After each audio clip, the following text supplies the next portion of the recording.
Welcome to the Crafting a Creative Identity or Crafting a Strong Social Media Presence as an Artist panel. This is the final and sixth panel in our end of year Indie Artist Blueprint series. To everyone who's been here since the first panel a couple of months ago, who's still rocking with us, you have been noticed. Thank you. Shout out you. And y'all are real ones. I'm Jordan. I'm the community manager at Indie Flow, and I am so excited to be able to chat with our two amazing guests today. Before we dive in, our panels have been over the past couple of months have been featuring our amazing mentors on the platform, and we recently just rolled out some new mentors. So for everyone attending this panel webinar, I wanted to give you guys a free credit to a one-on-one session with a purchase of an annual subscription. So you definitely want to take advantage of that. If this is your first time hearing about Indie Flow or your first panel with us, Indie Flow is an all-in-one music management platform for artist entrepreneurs. So we're here to help you jumpstart your music career with projects, releases, promoting your music, and we're just here to be the backbone of your career. So without further ado, let's dive into it. Welcome our panelists and mentors, Casey and Lana Day. I would love if you guys just introduced yourself. Casey, do you want to go first? And also give like a little bit of background to everyone in the audience. Sure, no problem. First of all, cool to be here. I'm excited always to chat about this kind of stuff and give away whatever like insights, helpful questions. I know a lot of days, same thing. Like there's a lot, especially as we all know, around socials and kind of online brand building.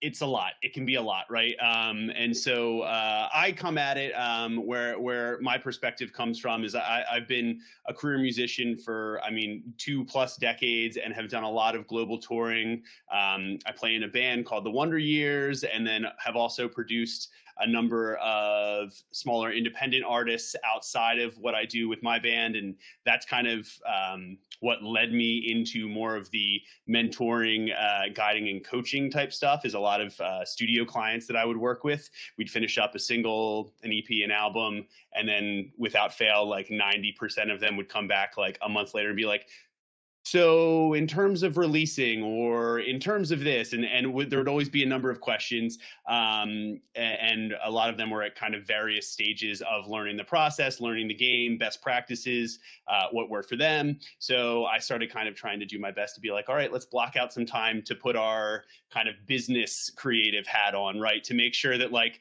the songs and the music that y'all work so hard for gets like the really fulfilled like push across all the other sides, which is really important to try and build what I like to call well-rounded and kind of whole artist brands. So that's kind of how I got into it.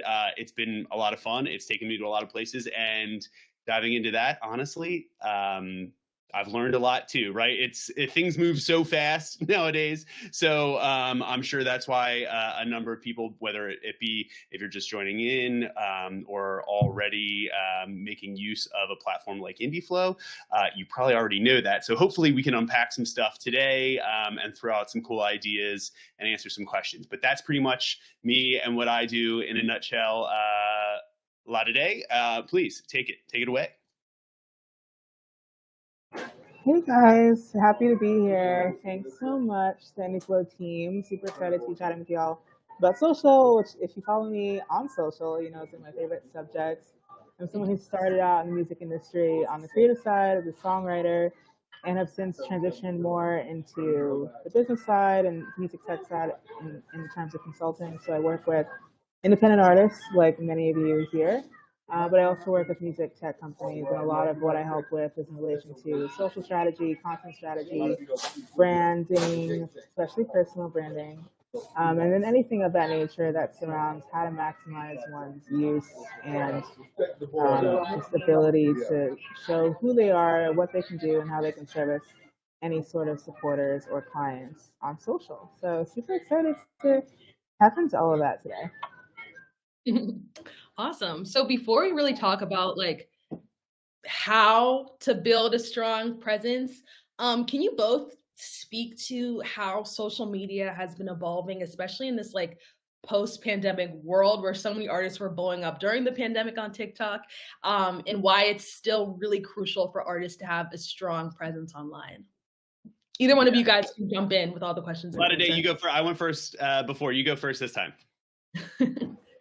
Yeah, I think we're in an interesting era because social media changes daily at this point, sometimes multiple times within a day. So it's very, very different than, even 3 years ago or 5 years ago. So like it's just way more rapid with the changes. Um, the main thing to keep in mind is that you don't need to be on every platform. There are a lot of platforms that do a lot of things, and sometimes there's overlap, and it's really about maximizing your ability to be in as many places as possible while also keeping the quality and the quantity of the content high while also maintaining your sanity. which, Yeah. which is not easy to do as an independent creator on an indie budget. So hopefully we can help a little bit with some of that. Yes, that was great. Honestly, so well said. I've kind of not only living through the pandemic as an artist, but seeing a lot of my friends that are in whether it be up and coming projects or even well established ones. The biggest shift is that you saw a lot of small venues and event spaces, promoters did not make it through the pandemic.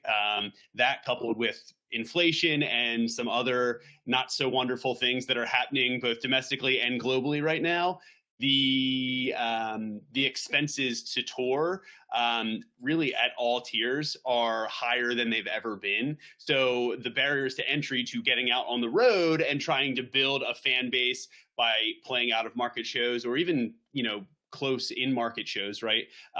Or putting DIY runs together is more expensive than ever. So I think you saw a shift of a lot of people, not only coupled with the kind of seeming, and I'll caution this, seemingly overnight success of like TikTok and Instagram artists, right? And YouTubers kind of building a wide reach. I'll say that much because some of them aren't always don't always have the full base to back it up, especially when it comes to touring or the financial end. So I would first caution don't get caught up in the metrics. But that's another social media pillar that we can touch on a little bit, right? But so because touring became so much more exponentially expensive, I think a lot of artists that were making music that were told for a very long time, yeah, you got to get out there, you got to play, you got to build yourself up, you got to build your audience. Looked at the landscape and said, well, that's impossible. But what I can do from right here in my home with the phone is at least try to get myself out there using these other tools, right? And so that's why a lot of people doubled down on the content, whether it was, hey, let's do a live stream every day, let's try out a platform like Twitch, or let's really build something there. And I think what you started to see, and at least what I've started to see too, is as an artist, you always had to build a voice, right? You always had to like refine, and you mentioned quality over quantity, Day, and I have for so long been a firm believer of that. But recently, I think the one caveat that I would caution is to say that the way you get to that quality is through quantity, right? Is through repetition. So when it comes to socials, that's, I think, a big thing too, that a lot of people started just going at it like morning, noon, and night on socials. And basically what you started to see there was them creating their visual voice and their online persona and figuring out what resonated with people on those platforms ahead of figuring out how to do that in a live touring, a live performance standpoint, right? So they learned a lot of that. And it's interesting too, because I come from a world where very like DIY rock and punk, it was get out on the road, play shows to no one, cut your teeth, and really like earn your stripes, so to speak, right? So a lot of that community there was a significant pushback to the era of visual creators, right? That were vlogging, that were figuring out how to engage with followers and build an audience online before they really knew how to do the music stuff, and then pivoting and figuring out the music stuff, right? So I've come around in a little bit of a way to say, I think it's just a matter of what we see now is that, you know, you can still try and do both, right? But take a look at what you have at your disposal, and not all artists at the place that they are can get right out on the road, can figure out how to book a full US tour, nor should they, because it might put them into a serious amount of debt, right? So it's a judgment call for every artist to say, where are you? What can you work on, and what are maybe the biggest holes in your whole model, and how do you start figuring some of those out? So that's kind of how I've seen it. But I love that you brought up the quality over quantity, because I think sometimes people are too afraid to post and too afraid to start experimenting and trying things on these platforms, because they're worried about every post has to be better than the last and everything has to be perfectly curated and figured out.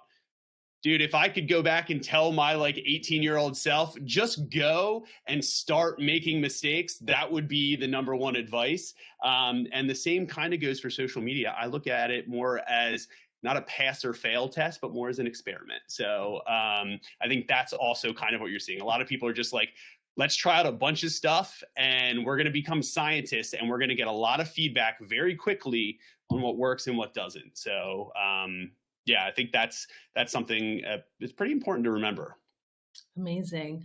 I can't remember if I mentioned this earlier, but anyone in the audience, if you have questions, throw them in the chat. I'll make sure that we get to them. But I want to dive in a little bit more about the quantity over quality aspect of social media that you both brought up.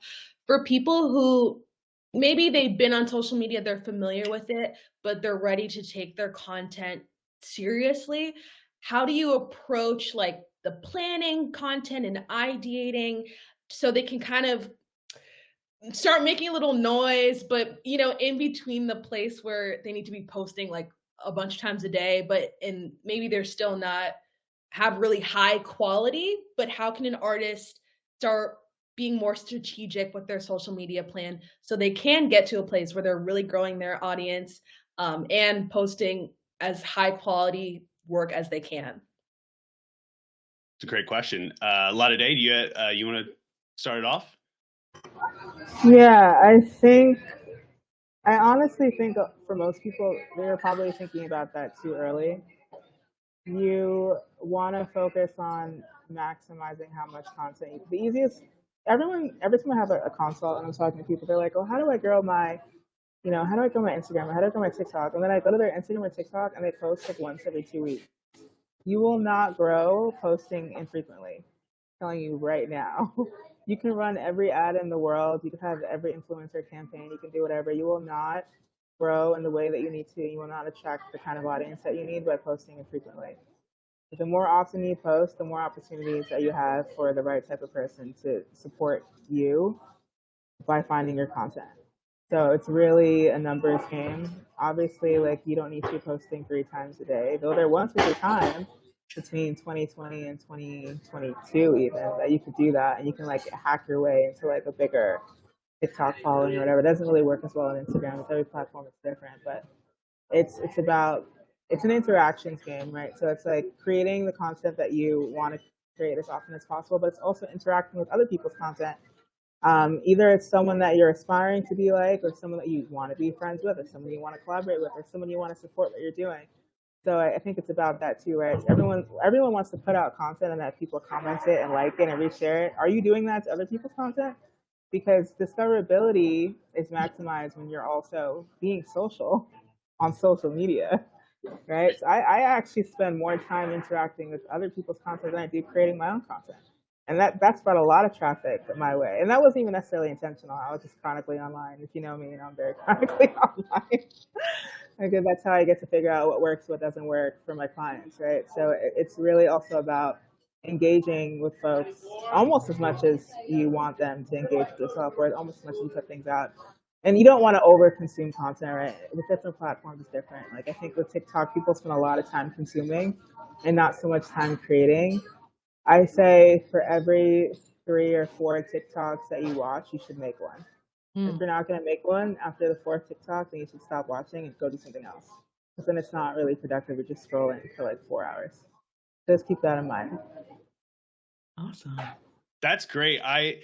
First of all, I feel a merch collab in the future that just says put the social back in social media, because honestly, that's something that I made a note too to bring something like that up, because I think for so long, if you want to get good at something, you have to spend time and get to know the system that you're trying to work inside, right? You're not going to be, if you want to rise to the top and be like an all-star professional wrestler, you're not going to walk into the ring day one and like wow everybody, right? You got to sit there, you got to spend time, you got to know how the whole system works, know how to engage, how to go back and forth, know how to do the dance. And you do that by watching other people, not to mention most of the time, so many people are stuck and they're just like, I need ideas. What can I do? You know, the best place to get them is to go look on social media and see what the algorithm ends up serving you, because that tells you exactly what someone, if you like something, then someone that you want to engage with you will probably also, there's a high probability, will probably also respond well to that. So that can start sparking some really good ideas. And actually one of the things that you mentioned in terms of like just mindlessly scrolling versus kind of actively versus passively scrolling. One of the things when people are looking for some ideas to apply to their own kind of, you know, voice, other than just, hey, this video of a dance, right? We're kind of beyond this video of a dance got 10 million views. Okay, cool. You're like a folk country artist. You're probably not going to do some weird pop twerk dance. That's probably not your lane, and it doesn't have to be, right? But in order to go on and figure out what people in your genre, in your niche, are doing and are responding to, sometimes I know a lot of people that will actually take a fresh slate, will just open like a burner TikTok or Instagram and start going through and scrolling and searching based on some keywords for their genre or specific subgenre, and see some interesting things, follow some artists, right? And then immediately what starts popping up on their explore page, what I recommend is if you actually can do that for like 15, 20 minutes, you'll see the algorithm will start to train that account, and then it'll start to serve you interesting ideas. And if instead of just scrolling by, if you stop and say, wow, that one really got me, or damn, that was kind of cool, what would that look like if I did that? Screenshot it and then put it in a folder in your phone, in your like photo album. Then you can go back to it when it's time to batch content, which is another like social media word, batching content, right? And you'll have a whole wealth of ideas to try out and you know, and dig into what that looks like for you or for your, you know, genre, for your art, you know, artist kind of brand, right? So that's the other thing too, where if you're going to be on it and you see an idea, make sure you like, yeah, you're probably not going to like go jot it down, but you can just screenshot it real quick and you'll remember it the next, you know what I mean? The next time you need it and go into content creation mode. So that's the first thing, being proactive and engaging with stuff. If you like it, there's a chance that, you know, it'll feel authentic for you to try to create something like that too, right? And use that as a spark and do your own thing. And the other thing, you kind of mentioned, actually, interestingly enough, where you know, back in the day it was like post 12 times a day or whatever. I do think that nowadays, and with most artists, I think it's less important the like habitual frequency with which you post, and more about that there is just I have a plan and enough content and enough ideas to show up regularly and kind of put something forward, because that also starts building a really important brand pillar, which is the pillar of trust with people that are going to follow you. No one's going to follow you if you have 3 posts. It doesn't matter how good the posts are. It's about the context. And what really gets people going is when they drop in and somehow something gets served to them and they come in and you have a slew of stuff that they can sit with and really get to know you and a whole lot about you, right? And there's some depth there, right? And you can show some personality, show some story, show some stuff that's very detailed about you. that's what's going to have someone take that secondary action to follow, because that tells them this person's on here a lot, and this isn't just like, management isn't just kind of like mindlessly posting stuff to this account. This person's active and engaging. I want to see what they're up to next, right? And that's that's kind of more of a long-term mindset to building social media, because I think so many people are like, how do I get a TikTok to go? Like, how do I get it to go viral, right? It's less about that. It's more about, if something does, I hope that you have the scene set and a lot of stuff to back it up, so that when someone comes to you, instead of just being like, yeah, okay, that was a funny video, there's nothing else here for me, they're going to hang around, and that's how you're going to build. So, And just to piggyback off of that really quick, you'd be surprised how you don't need your content to have a lot of views or a lot of likes for it to be impactful. I posted this TikTok about, I don't know if you guys know, I'm a big Jack Harlow fan, and he had posted this link, and I did a whole like TikTok and Twitter thread on it. And his team ended up reaching out to me. And so then I ended up meeting with them in Kentucky. And it was a whole thing. I got to meet him, and it was a whole, and the video didn't get more than like 400 views. But I was like, wait, I got to go to this guy's show, go to the after party, meet him, meet his team, because I made a TikTok. Like, that's the power of the internet. And I don't have that many followers on TikTok. I have less than 3K followers. Like, I don't even post that much on there.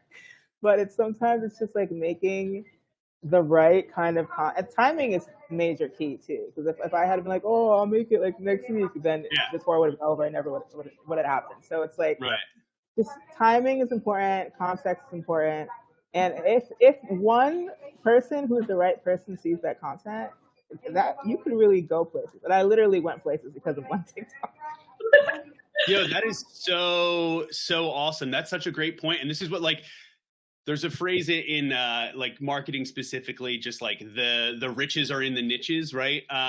But in this sense, like, that's really the connection is actually the deepest when it's the most hyper specific sometimes, right? So if you're just like, I talk about this, like, one of the things that I always like, social media, your entire like online ecosystem in general, I think it's best like to try to tell stories, right? We're telling stories, right? And the more detailed they are, the more specific they are, the more sticky they are for someone, right? Because there's more stuff to latch onto instead of like a very generic, like A, then B, then C, and that's it. Like, you've heard it before, right? So in this case, it's like, if you have a really, whether it's super weird, super specific hobby, and you're like, well, nobody else is gonna like know what this is or care about it, I'd actually raise you to say that that's going to be way more interesting to someone to put forward, because then one person that likes that style of music, and that is now your biggest fan.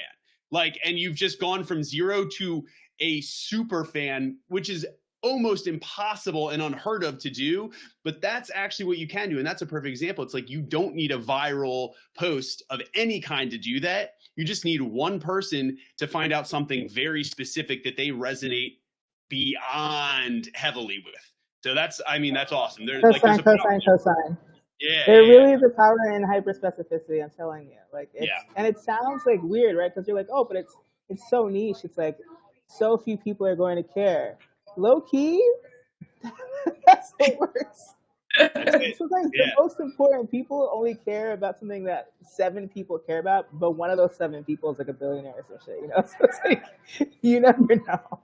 That's true. I mean, I have fun. Some of the artists like that I manage, or either that I work with on the side, like coaching, a few of them have, decided to take their stuff like and build out a Patreon community. And sometimes, honestly, like, and that's not for everyone, right? Some people have different things that they're able to keep up with and different things that they think they feel good about being able to offer. But a few of them, I say, like, even some of the high ticket offers where they're just like, well, nobody would pay more than like $2 like to join this or whatever. I'm like, you know what? That's most of those people, 90% of the people will probably just give you like a $2, $3 donation if they're into it. But I guarantee you that there's probably somewhere out there one person that loves something very specific and near and dear that only you, only your band, only you as an artist with your background and knowledge and specific cross section of skills and hobbies can offer. and they'd pay a lot more than $3. It's just a matter of finding them. It might take you a while to find them, but if you find that right person, you know what I mean? Like, talk about like the world of sports and the lane of sports. It's just like, if you can go off and offer, be like, hey, honestly, for $1,000 a month, we'll literally straight up go to like 3 sports games of our favorite team. Sure, most likely no one's going to take you up on that, but you find that one billionaire that loves your band and loves that team, and they're like, oh, I'm so in. That's nothing to me, right? You know, now again, is that realistic? Maybe not, but that doesn't mean it's like, if for nothing else, maybe it's just like an interesting thing that someone reads and gets to know, be like, oh, well, now I know this about the band. Now I know this about the artist. At least that's cool. It's not for them. It offers nothing. Seriously though, and not to go on this tangent for too long, but it's like, this is the kind of stuff that people are like, well, no one's gonna care. The stuff that you think no one cares about, but you care about very passionately, that's the stuff you need to put out there, because no one else is talking about it. The good stuff. Yeah. Totally. And then you're the first one. And then I found out, because of that TikTok, one of my homegirls who I hadn't talked to in like 2 years got to have a meeting also with that team, and now an artist she works with has the possibility to work with them. It became like a whole thing. And I was like, whoa, because of like me taking hours to edit this one. It was a very long TikTok too. It was like 9 minutes, which I never do, but I was like, I need to do a deep dive. This is so interesting to me. But anyway. And see, no, but that's it, because like the general convention would say a 9-minute TikTok, that's never going to do any. Are you kidding me? It's got to be like 3 seconds. But that's also no, it was so crazy, because I got there. They're like, you're like a celebrity in our office. We sent everyone that video. We sent the co-founder the video. I was like, oh my God. I was so shocked. I'm seeing somebody over here in the chat too, Payman, say, like, talking about how he's made some really cool friends and fans with his hyper specific Star Wars references, right? Yeah. Like, that's awesome. It's a lane, and especially when you start, and this gets kind of, I mean, it involves obviously social media and building a brand, but when you get into like the marketing and release and rollout of a lot of your music, doing those development plans for those singles, that's where that stuff starts to become really relevant, because everybody's trying to like drive the lane of like this electronic style, whatever music. A lot less people are trying to go over here and look at the like specific like online game world or like movie fandom world and that crossover of the Venn diagram, right? So sometimes you can, you know, if you pivot that way, you can actually have a lot less resistance, you know? I love this. I want to dive in even deeper on this, because this is just like so fascinating. But I just like kind of flipping it more to the artist perspective. So let's say you're an artist and you do have like some niche things that you like, and you also have music. Like, I guess, what are practical ways that artists can like merge together their niche, unique, crazy interests and their music? Does that mean like a balance of the type of content that they post? Does that mean like finding a way to like merge the music and that seamlessly in one way? Like, what are some things that artists can do to show their music and their personality and unique sides of them? I mean, there are some mainstream examples of this. Like, you guys all know Doja Cat. It's like, she popped off because of like a meme song. She was just having fun. You know, she made the whole beat, wrote the whole song, did the whole video in one night, just because she was like fucking around. It's like, those are all like different skill sets that she had. She's like, oh, I was gonna do this, and she had some like anime clips and like costumes and this, that, and the third. And it's like, sometimes just like having fun and showing your personality. There was nobody else doing shit like that. We hadn't had a YouTube hit like that in the longest time. I was like, when's the last time someone viral on YouTube in the 2020s? Like, that's like low key unheard of. So it's like just having a good time. And she already had the talents. Like, she knew how to produce, she knew how to rap, she knew how to sing, she knew how to make videos. You combine all that, you get Moo, and then 7 years of being unheard of, she becomes the biggest pop star overnight. It's like, and it seems like it's overnight, but it's not. There's been a lot of incubation there, right? And this is why I say it's all what is it? It's like the it's kind of like it's the reverse iceberg. It's like an ice cube. Like, you keep lowering that temperature. If it stays, or raising that temperature, if it stays below 32, that ice cube doesn't move. But the second it gets to 32, you start seeing something happen.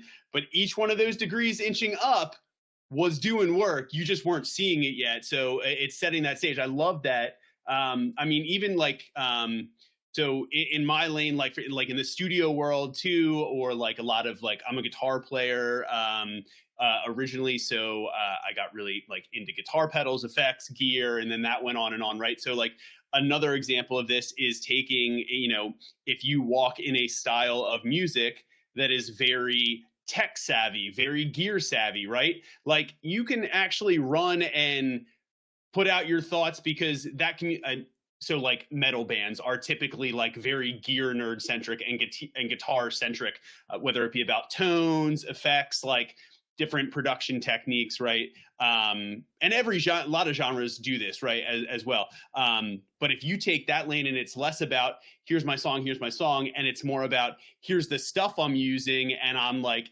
you know, I would die on a hill for this pedal and this specific sense. And then you go further into like the audio meme culture and things like that. You can actually create that, you know, that base with other people, a lot of whom in that genre are probably also going to be like gear nerds and, you know, like tech savvy people or audiophiles, right? So there's a way to like pivot if you know a lot about your potential genre, or even see a little bit of a pattern within your current fan base, right? You know, so that's another thing too, where once you start building, you'll start being like, oh, a lot of the people that I follow are all telling me this, or are all, you know, again, the more you put out, the more feedback you get. So you could put out a post about something in your home studio and be like, oh, wow, a bunch of people responded, are asking me questions about it. Turns out a lot of like other DIY and bedroom producers are following me because that's who's listening to this genre as well. Cool. If you know and are an expert about that, you can really use that to your advantage to put out content that's enjoyable, that kind of positions you as an expert in your world, and as an artist and as a music maker anyway, and have it not be just about here's my song over and over again, right? You know, there's a way to do that. I think really well, and have it be, again, you want to build trust with people. And one of the things is, can they trust you to entertain them and to post about stuff that's going to be interesting to them, right? And once they know the song, they're like, well, this is no longer really like interesting to me. I gotta, you know, give me something else. So that's an easy way to kind of stretch it out and keep things interesting, and tell people more about yourself, right? Awesome. This is all great. I'm just catching up in the chat, and there was a comment that like I think would make for an interesting question. Dimitri talked about how there's like a lot of music that they're planning to release next year, but it like ranges from genre like little neo soul, R&B, Afro punk, Afro pop, folk, dance. So like how do you release that and promote that with like still, obviously that's authentic to them, right? If that's the type Yeah. of music they're making. But how do you still find your target audience with such a range of like styles without, you know, everything just coming off as very broad and generic? Can you like marry the interests together in the different genres with content? I don't understand why someone who is not known yet cares about whether their sound is like cohesive or not. Nobody knows you yet. I just keep putting things out, keep pushing them, and see what catches on. You know, obviously if something kind of blows up, then you know to lean more into that. But it's like when you're someone who has less than like, say, like, I don't know, let's say a million monthly listeners on Spotify, you don't have a solidified anything, right? It's like people are still discovering you. So you don't need to feel like you have to pigeonhole yourself, or like, I don't know. It's like one of my favorite artists is Rihanna, and one of the reasons why she's my favorite artist is because she's got songs in every goddamn genre. Drake switches genres every season. Like he'll be a different ethnicity. I know this is recorded. I hope he sees it. I don't care. It's like, but at the end of the day, I still know it's Drake, because one thing, usually, I would think for the most part, your tone is the same, right? It's like your delivery and whatever might change based on whatever, but it's like, I don't hear a song and be like, oh, that's a totally different artist because the genre changed. You're just doing a different genre. If the song is fire, like, I mean, I don't know. I don't see the need to feel pigeonholed into anything, especially not in 2023. It's like, genres barely mean shit. Remember when Lil Nas dropped Old Town Road? Was it country? Was it rap? nobody knew. They took it off Billboard. It became a whole thing. It's like, nobody cares. Like, is Right. it dope? You know? Right.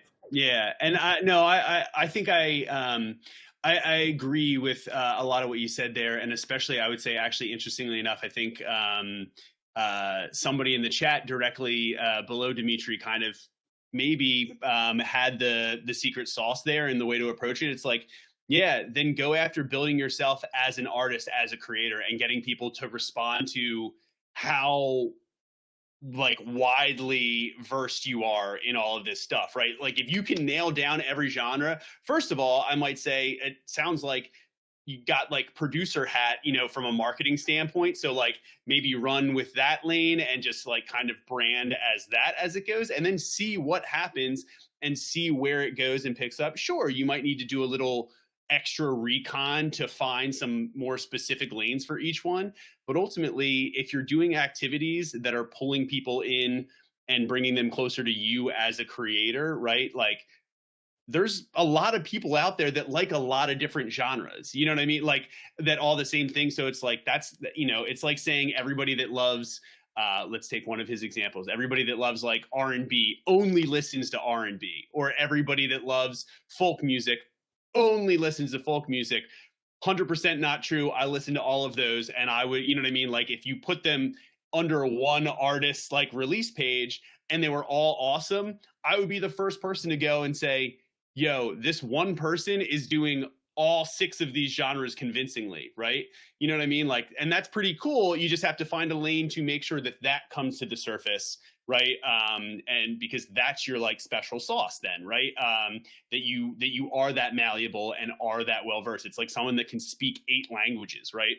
That should go at the top of your resume. You know what I mean? Convincingly is the key word, right? If it works, it works. Right. Now, if it doesn't work, that's a different conversation. That's a different story, totally. But if it works, we're assuming that all of these genres and all of these songs work. Yeah, you know what I mean? And are great and are super thought provoking for the people that are the experts in those, you know, lanes or whatever, you know, that you're reaching. So, but yeah, I mean, I don't think, like you said, it's so eclectic nowadays that I would say that's kind of how to treat that. Be like, you're a creator, and maybe one of those things 5 years from now pops off. You have no way of knowing which one it'll be, but keep mining it and keep doing it, you know, for that obvious reason. I love that. I love that. We're starting to near like the end of the time for our conversation. So I just want to remind everyone through the link for a free one-on-one, so you can ask all of your questions to our amazing mentors. But before we like start to wrap up, mentors, is it okay if I just ask like 2 quick questions? Okay, perfect. So the second to last one is like, you'll see artists on social media that'll have like 1 million followers, but they aren't able to like sell out a 500 cap venue or like sell out a tour, or even really get to the place where they can.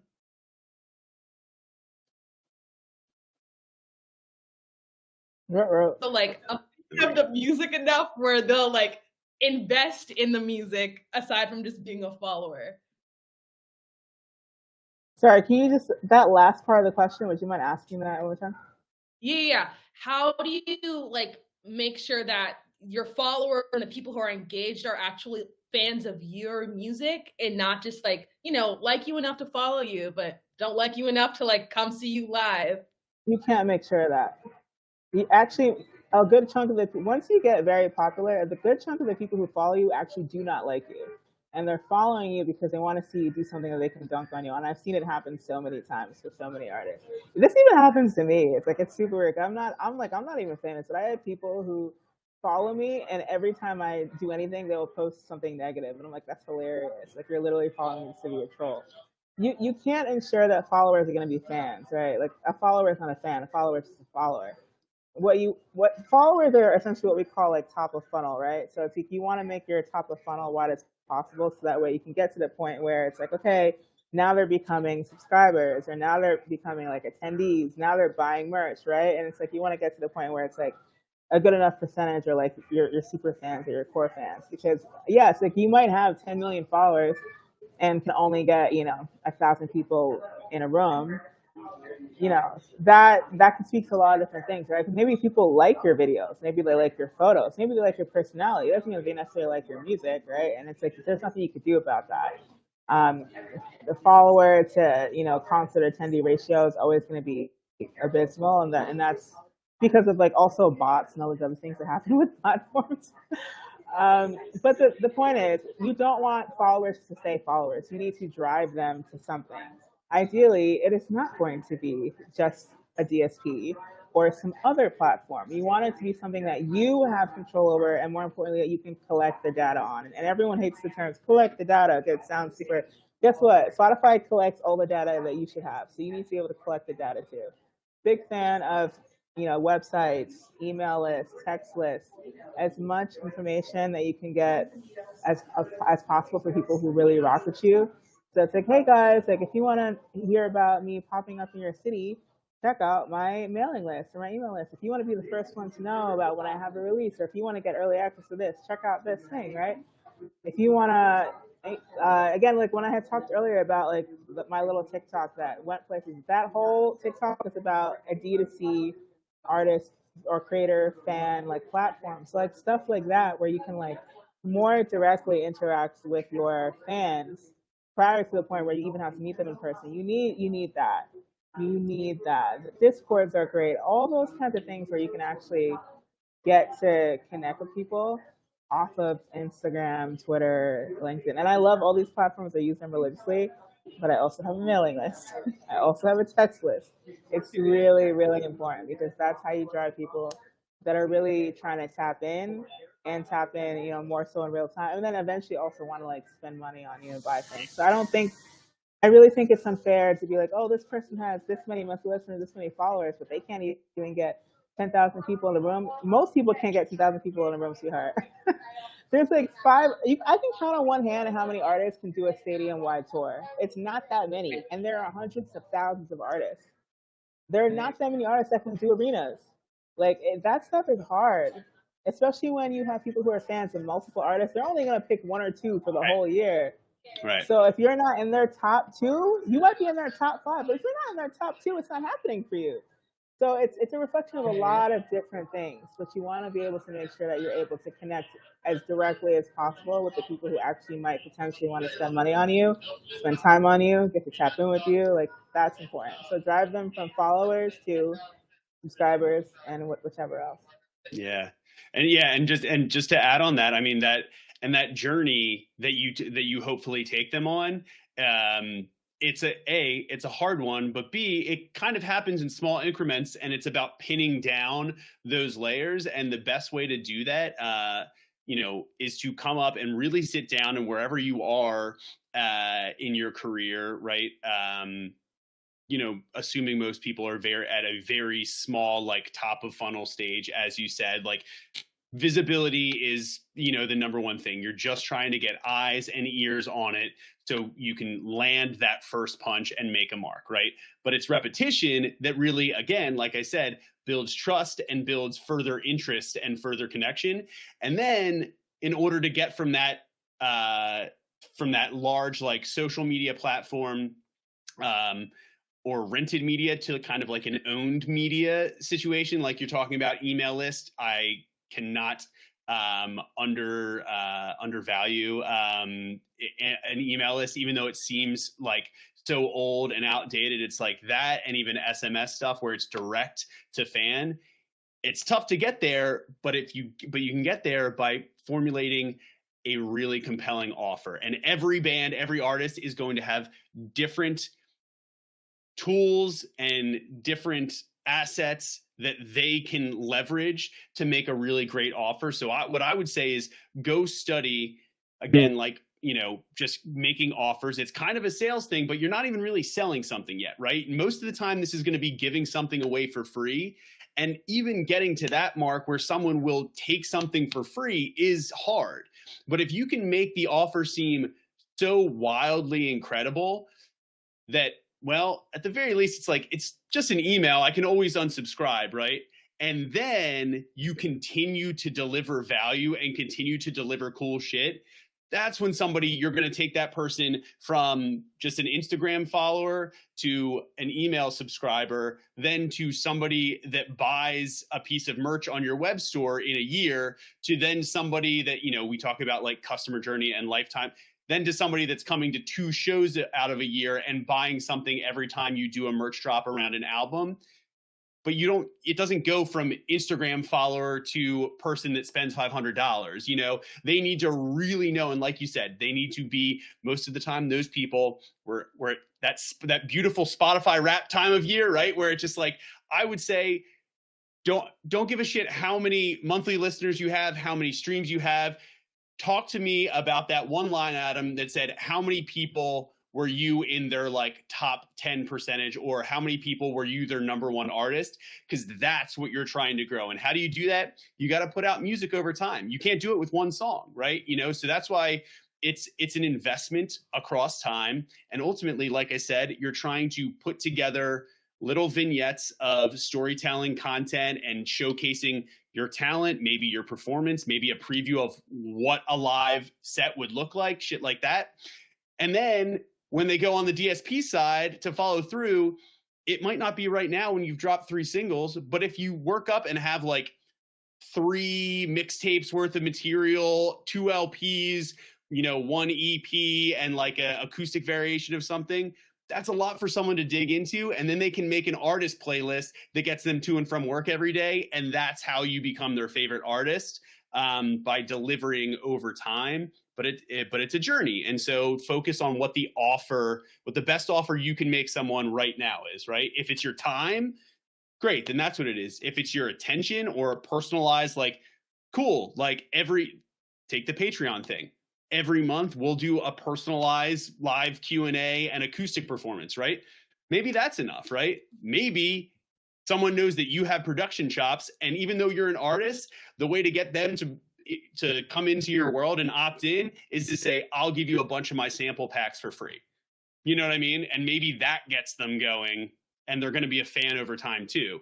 It's just the offer was a little different because you had different tools to work with, right? So but that was good stuff. It's like, it's a process, and realizing that you're trying to move someone to that place where you can go reach them, and you don't have to pay $1 a click on Instagram every time you want someone to see something, right? Because ads are more expensive than they've ever been. So that's not a good first step. Awesome. One last quick question for both of you guys, in just like a sentence or two. What does a mentorship session with each of you guys look like? What are some things you can help with? And either one who wants to begin first. I'll start it off. I mean, basically, like I said, every artist, every label, whatever it might be, every creative, they're coming from a different place. They have a different history. They have different strengths and weaknesses. So we first spend some time getting as much of those details, hopefully downloaded, talking about their scenario, what they've done, what they feel good about, what they've accomplished, what they feel like they're lacking a little bit in. And then I usually, just very bluntly ask them where they're trying to go, whether it be in the short run, but then also kind of extrapolating and say, hey, what do you want? What's your vision of quote unquote success in a year, 5 years, whatever? And let's make sure those short run goals are lining up with where you want to be in 5 years, right? And are on point. And then we talk about kind of, how to get there and what the best options are based on what their resources are, where they're at, right? How much time they have, how much talent they have, maybe they have a specific set of skills, right? So, okay, maybe you're an incredible graphic designer. You probably don't need to outsource that. Maybe there's an X, Y, and Z to the equation, and we kind of isolate. Maybe it's not a what you need, but like which team member or who do you need to hire to level up where you're going next, and all of those things, and then work through what that looks like. And hopefully, it's usually a lot to get through. And like I said, the real value is when we start to get to the specific stuff and unlock some of that. But ideally put a timeline, or at least a tentative timeline in place, so that they have those goals and they know what those next series of checklists and steps are to go after, when we leave, and feel like they have that direction and feel good about that direction and can stick to it, even when I wanted to bring this up too, but there's kind of like this, what a lot of people have referred to as like the change curve, which in terms of social media usually just basically means that everybody starts out super optimistic about, cool, I'm going to post some stuff. Then they run into, oh, that didn't get as far as I thought. Well, now I'm kind of informed, now a little pessimistic. And then they get to like that middle valley of despair point where they're like, I don't even know if I'm doing the right thing. Let me start over. Let me see. Okay, let me throw it all out the window. But on the other side of that valley is kind of, oh, I see that this didn't work, but this kind of did. And then that last like fifth stage is where most people just never follow through with something long enough to figure it out and never stick to a plan. So that's what hopefully I try and leave someone with a series of checkpoints and objectives and actions they can take to get through there enough so that then they can reevaluate something cohesive and see what it did, right? So that's, it sounds like a lot, but I move pretty quickly. But yeah, I'd love to hear, I'm sure some of it's the same, but for you as well. Yeah, it's very similar. I'm a Virgo, so I'm very big on like organization. So everyone that I have a session with, I send them a template of a content calendar, and we essentially will customize it to you, the type of content that you like to make, and obviously we want the Venn diagram to circle for the type of content that you like to make and the type of content that you quote unquote should make that will help maximize your ability to use whatever platforms are most useful to you. I will say something that I've realized with everyone that I've met in a session is that the number one issue is lack of, one, consistency, two, identity, so not really knowing who they are or who they want to appeal to, and three, catalog. So if you're able to be consistent with making music, consistent with making content, then you'll be able to figure out all the rest. It's like all those things that you want, more followers and more of this, more of that, that's all going to come, but none of it is going to happen without consistency. So a lot of what I do is really just kind of getting you to understand that. Because once you understand that, you're going to get to the point you won't even need me for real. It's like, once you really get stuff going, then we can start focusing on other things like refining stuff. But you can't refine what's not there. So it's really about getting into the proper mindset and the proper habits, the things that you need to be doing to get past that first hump. Because the first hump is the hardest, right? And once you get past that, then we can figure out all the other stuff. Yeah. It's like building habits, right? It's like start with the smallest one and get it done for 30 days and then build and, start habit stacking, right? To really supercharge it. Because you're not going to just be like, cool, I'm guy that runs 5 miles every day.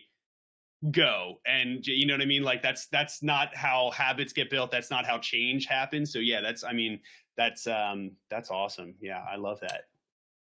Amazing. Well, thank you so much to our mentors. You guys had so many incredible gems to share today. Everyone who's watching, make sure to sign up for your IndieFlow subscription if you don't already have one, and get this free mentorship session. Like, you guys will learn so much one-on-one with them.